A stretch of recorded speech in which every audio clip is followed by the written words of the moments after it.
Պարոն Սուքիասյան, կխնդրեմ ներկայացնեք, թե ինչ տեղի ունեցավ նիստերի դահլիճում, ինչ ասեցին ձեր խմբակցության անդամները, ինչ ասեց իշխանությունը, որ սկսվեց վիճաբանություն, ծեծկռտուք։ Իրենք ակնհայտ կերպով պլանավորած եկել էին, որպեսզի հրահրեին կոնֆլիկտ, Արմեն Փամբուկչյանը միջամտեց նիստին, հանիրավի անհարկ է հնչեցնելով Անդրանիկ Թևանյանի անունը եւ տեղում մեր խմբակցության կողմից եղավ տեղից արձագանք եւ այդտեղ արդեն խոսակցությունը դարձավ ոչ նորմատիվային, ոչ արարողակարգային, որի արդյունքում տեղի ունեցավ, ասենք, զանգվածային հարձակում Մայր Հայաստան խմբակցության վրա, ինչը ցույց է տալիս իշխանությունների, չգիտեմ, լկտի լինելը, ցինիկ լինելը, անպատասխանատու լինելը, որը անշուշտ ինչ-որ մի պահի գալու է դառնա պատասխանատվություն։ Պարոն Սուքիասյան, իրենք էլ ասում են ընդդիմությունը հրահրեց, մենք պատասխանեցինք։ Ինչին ոնց հրահրեց ընդդիմությունը։ Հերթականությունը ձեզ նկարագրեցի, նիստը վարողին ինչն էր ստիպում տեղից օրակարգից դուրս քաղաքական հարց շոշափել։ Այսինքն ինչ հաստատում, իրանք ինչ ուզեն կարող են ասել ընդդիմությունը պատասխան պիտի չտա։ Ընդամենը իբրև թե վերընտրվածության ինչ-որ զգացողության, ինչ-որ ոգևորության, ինչ-որ ցինիզմի դրսևորում էր սա, որը հաստատ լավ բանի մասին չի խոսում, հաշվի առնելով է, որ եթե նշելու բան ունեին, ուրախանալու բան ունեին, իրանք հունիսի 8-ին նշանակել էին հանրահավաք։ Եթե այդքան լավ շռնդալից հաղթանակ էին տարել, թող հանրահավաքը հրավիրեն եւ հասարակությանը ցույց տային, որ իրենք հաղթել են։ Իրենք էլ լավ գիտեն, որ չեն հաղթել, 50% գումարած մեկ ձայն չունեն, երկիրը կանգնած է ադրբեջանական սպառնալիքների ներքո, այսպես կոչված սահմանադրական փոփոխությունների այդ մարտահրավերների առաջ, թե ընտրությունները, թե ավականուն լիստի բախումները, դրանք շատ ավելի երկրորդական են, քան այդ սահմանադրական փոփոխությունները կոչված այդ աֆյորայի համեմատ, որովհետև իրենք են հասարակությանը մի քանի ամիս առաջ վախեցել, ասել թե սահմանադրական մեծամասնություն ունենանք պատերազմա լինելու։ Հիմա հարց է հնչում, հիմա վերջ լինելու է պատերազմ, թե չէ։ Եթե չի լինելու, ինչը ցանկալի է, նշանակում է իրենք խաբել են եւ քրել են կորզը։ Իսկ եթե լինելու է եւ իրենք գիտակցում են, որ իրենք սահմանադրական մեծամասնություն չունեն, դրա համար է պատերազմ լինելու, ուրեմն պիտի իրենք գնան արտահերթ ընտրությունների։ Հակառակ այս պարագայում հանկարծ չփորձվեն, եթե հանկարծ պատերազմ գա, դա պատասխանատվությունը բարդեն ընդդիմության վրա, ասեն, այ որ դուք այդքան ձայն չհավաքեիք, մենք բան ունենայինք սահմանադրական մեծամասնություն, պատերազմ չի լինելու։ Այն պարագայում, որ ամենաշատ պատերազմներ բերած իշխանությունը, երբ որ խոսում է խաղաղությունից, դա իհարկե նոնսենս է։ Հետևաբար մեր պետականության առջև կանգնած ահայտ մարտահրավերները եւ իրենց այս ջղածիկ իրավիճակն է, նաեւ գալիս ինտերպրետացվում է որպես բռնության եւ լկտիության դրսեւորում ավականուն լիստի ժամանակ, բայց նույն Տիգրան Ավինյանը որքան էլ իրեն տա այս պատին, այն պատին, չի կարող սանձարձակ խոսույթով Նիկոլ Փաշինյանին գերազանցել, հա։ Իհարկե յուրաքանչյուրը փորձում է իր կալիբրի մեջ դառնալ Նիկոլ Փաշինյան, բայց միևնույնն է, այս բացասական էներգետիկան, այս անհանդուրժողականությունը, այս լկտիությունն ու այս անպատժելիությունը մի օր բումերանգի նման պտտվելու են եւ չոքեն քաղաքացիական պատերազմ պայմանագրի, այդ տեսակ իներցիով ավելի քաղաքացիական պատերազմ են իրենք, ոչ թե քաղաքացիական պայմանագրի։ Չոքելու է քաղաքացիական պայմանագրի դռանը։ Նիկոլ Փաշինյանն ասել է նաև այդ հարցերը կարգավորելու համար էին օրերս ընտրություններից հետո հանդիպել Արմեն Գրիգորյանը եւ Հիկմետ Հաջիևը։ Դե թող հասարակությանը վեր կենա հաշվետվություն տա։ Թող ասի են, որ ասում էի, որ չունենանք սահմանադրական մեծամասնություն պատերազմա լինելու։ Ժողովուրդ ջան, կամ թող ասի խաբել եմ, քվեմ կորվել, կամ էլ թող ասի այդուհանդերձ դա տենց է, բայց մեր ադրբեջանցի քիրվաները մեզ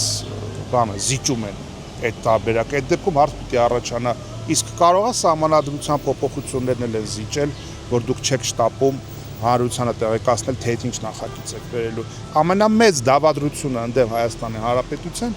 այդ սահմանադրական փոփոխությունների նախագիծը թաքուն պահելու մեջ է։ Այդտեղ է թաքնված շանգլուխը եւ այդտեղ թաքնված այսօրվա իրենց լկտի վարքագծի պատճառները, որտեղ իրանք հայտնվել են փակուղում, ստանձնել են պարտավորություններ, այսքան այդ բանրաժեշտ բավարար վստահության քվեն չունեն հասարակության ներսում, որպեսզի դա վստահաբար դարձնեն իրականություն, դրա համար իրենք ջղաձգումների մեջ են, դրանք հիստերիայի մեջ են, նրանք զբաղված են մարդկանց հետապնդելով, ձերբակալելով, սպառնալով, ֆիզիկական բիրտուշ կիրառելով, Բայց այդ ամեն ինչը անշուշտ չի կորչելու եւ ֆիզիկայի օրենքով հետադարձ կերպով հարվածելու է իրենց։ Հանրահավաքի մասին ասացիք, պարոն Սուքեսյան, դա իրազեկում են, բայց պարտադիր պայման չէ, որ պետք է իրականացվի այդ հանրահավաքը։ Դե տեսեք, ընտրությունների նախորդող ժամանակաշրջանում էլ քաղաքացու օր, էլ չգիտեմ, նախընտրական մեծ միտինգներ, այդ ոնց է դրանք տեղի ունեցան, այդ հանրահավաքը տեղի չունեցավ։ Իրենք ակնհայտորեն պատրաստվում էին տոնախմբության, բայց այդ տոնախմբությունը չեղավ։ Դրա փոխարեն եղավ պարլամենտում էքսցենտրիկ ջղածիկ ելույթներ Նիկոլ Փաշինյանի կողմից, որը լավ բանի մասին չի խոսում։ Հաղթողը կարիքը չունի հետագայում ընտրություններից հետո ագրեսիա, չարություն եւ անհանդուրժողականություն սերմանել, եւ ես կարծում եմ, որ շատ ավելի լուրջ խնդիրներ մեր պետության առջև կանգնած են, որոնք առաջիկայում պետք է ստանան պատշաճ հանգուցալուծում։ Պարոն Սուքեսյան, դուք անձամբ այդ կրտուքին մասնակցում եք։ Ես եղել եմ բախումների կիզակետում, արտակուստ որևիցե վնասվածք չունեմ, բայց բնականաբար ես չէի կարող չլինել այդ ամեն ինչի մեջ, որովհետեւ մեր խմբակցության անդամներ էին ներգրաված, ներքաշված, հետեւաբար մենք այսպես ասեմ նաեւ մեր տառապանք փորձում սա առաջի անգամը չէր նախկինում հենց մեր 23 թվականի մեր առաջին մուտքը ավականունից նույնպես ուղեկցվել է նման դրսևորումներով այնպես որ ես նաև մի բան եմ ուզում առանձնահատուկ ընդգծել որ բացի քաղաքական խոսույթից երբ որ մեր խմբակցությունը նաև բովանդակային առումներով է իրենց համար դարձել չգիտեմ ոսկոր իրենց կոկորտում կլինի կաբիր գծերի հետ կապված հաղթանակը մեր կլինի տրանսպորտի բոյկոտը, կլինի առօրեական տարբեր խնդիրների բարձրաձայնումը, այդ առումով իրենք չեն կարողանում մարսել Մայր Հայաստան խմբակցության ներկայությունը եւ փորձում են զանազան ինչ-որ պիտակավորումներով փորձեն սադրել, կոնֆլիկտի տանել, վիրավորել, երբ որ ստանում են հակադարձում, ասեն այ ընդդիմությունը սադրեց, այսինքն դուք ոչինչ չարեցիք, խաղաղ հանգիստ նիստեր, մեկ էլ պահիտակ ընդդիմադիրներից մեկը վերկացավ մի հատ սադրիչ բան ասեց, իհարկե ոչ։ Ձեր խմբակցության անդամներից մեկի աչքն էր վնասվել, կասեք հիմա ինչ վիճակում է։ Այս պահին բժշկին է դիմել մեր խմբակցության ներկայացուցիչը, առաջին հայացքից ինչ որ լուրջ բան չկար, խնդիր չկար, կարծես թե առնազեղում էր, բայց թե խորքային առումով դրա տակ ինչ կա, եւ թե բժիշկը կասի։ Եվ պարոն Սուքեսյան, վերջում Արմեն Փամբուխչյանը օրինակ ասում էր ձեր նկատի ունի Բարգավաճ Հայաստան կուսակցության ցուցակի երկրորդ համարը Անդրանիկ Թևանյանն է ձեր առաջնորդը պետական դավաճանության մեջ է մեղադրվում։ Ինչն էր սխալ ասում։ Տեսեք, ուրեմն բացի այն որ արձակուրդում գտնվող Փաշինյանը ուղիղ ազդարարել է, որից հետո նոր սկսվել է այդ քրեական հետապնդում կոչվածը, նաև այս ընթացքում որ նայում ենք թե քննչական մարմինները ինչ քննչական գործողություններ են իրականացնում, ըստ փաստաբանի, ըստ ԱԱԾ նախկին տնօրենի գնահատողական խոսքի, թե դրա մեջ ինչ կա, այդ տեղական հետը որ վերևից եկած հստակ ուղղորդված քաղաքական պատվեր կար Կարոզարշավի ընթացքում շարքից հանել Անդրանիկ Թևանյանին եւ փորձել վարկաբեկել նրան։ Ես պետք է նաեւ ձեզ տեղեկացնեմ, որ Անդրանիկ Թևանյանը իր համբավ արատավորելու հետ կապված հայցով դիմել է ընդդեմ Նիկոլ Փաշինյանի դատարան, այսինքն այնպես չիրենք ինչ ասում են, այդպես անցնում ու գնում է։ Իսկ իրականության մեջ եթե այդպես մեղադրանքներին բան անենք, հա, ուշադրություն դարձնենք, ուրեմն ես ելի ուզում եմ հիշեմ 21 թվականի փետրվարը, երբ որ զինված ուժերի գլխավոր շտաբը անվստահություն հայտնեց իշխանությունների պահանջեց հրաժարական, Թուրքիայի կողմից եկավ բացահայտ սատարում։ Այս ընտրություններից առաջ էլ Հական Ֆիդանը բացահայտ սատարում է։ Հիմա Ալիևի ու Էրդողանի հոգացության ներքո գտնվող Ալիև ու Էրդողանի աջակցությամբ հայ ժողովրդի դեմ ագրեսիա եւ հիստերիա տարածող անհանդուրժողականություն, թույլ ու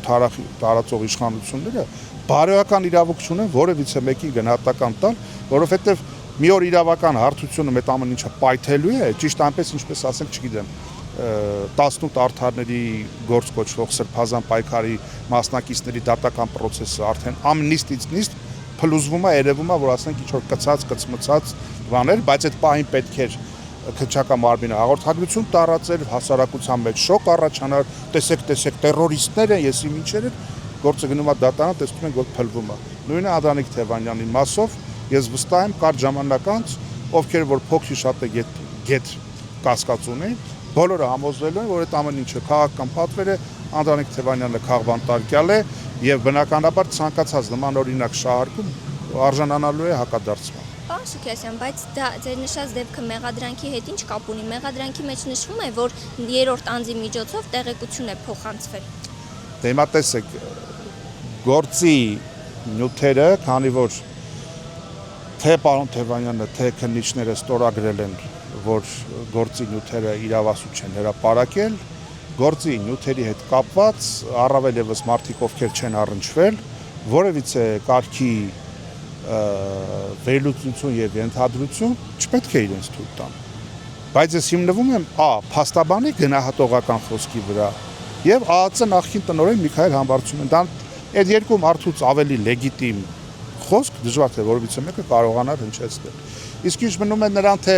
այդ ընթացքում ով ինչքան կկարողանա շահարկել, դե հիմա ինչքան էր որ շահարկին, ինչ որ մի պայ ակնհայտ է դառնալու, որ այդ գործի տակ ասենք դատարկություն է տիրում եւ դատական գործընթաց, եթե բանը ասի դատական գործընթացի, այդ ամեն ինչը դուրս է գալու ջրի երես, մեզ համար գոնե քննարկումից դուրս է, որ դա կրում է քաղաքական պատվերի բնույթ։